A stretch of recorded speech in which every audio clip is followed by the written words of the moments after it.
one of the things I think people worry about with fusion is the concept that, like, if they're having amazing dances right from the get-go, like, then they don't have to improve, and therefore, like the scene doesn't get good. Like, you're not going to have skilled dancers. Mm-hmm.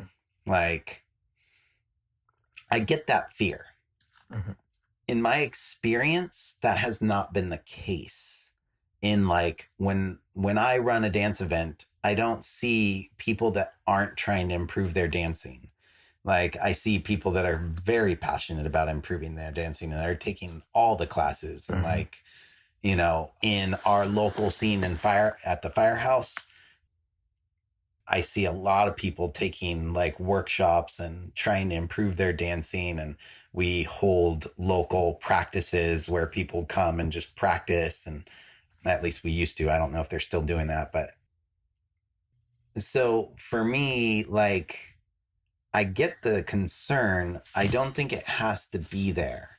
And I think the way to avoid it being there is two things. One, inspiring people to be the one that can have all the amazing dances and give all the amazing dances. Like, rather than coming at it from a, like, you need to learn more, you know, otherwise you're never going to have a good dance. like, which does work for some people. I think inspiring, you know, what is it, like, give them the honey instead of the stick, right? Yeah. Right.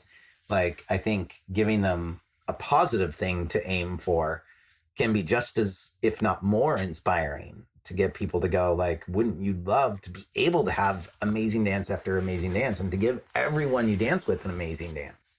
Like, so they all love dancing with you, right? Like, that's another way of doing that. And then the second thing I would say is, if you want people to be more skilled dancers, then focus on helping them become more skilled dancers. This happens in every scene. It doesn't matter whether it's fusion or Lindy Hop or blues or whatever. Like, you have people that don't improve their dancing, right?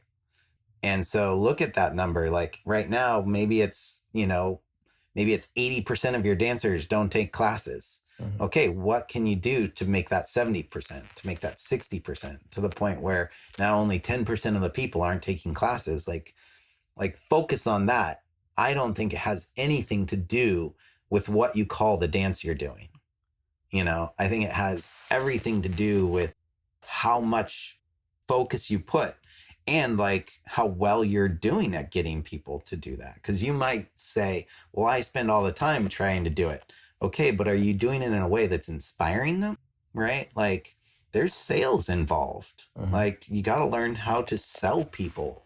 Like, even if you're doing it for free, you're still selling, like, the time that it takes. Yeah. So even if your classes are free, you got to figure out, how do I inspire people?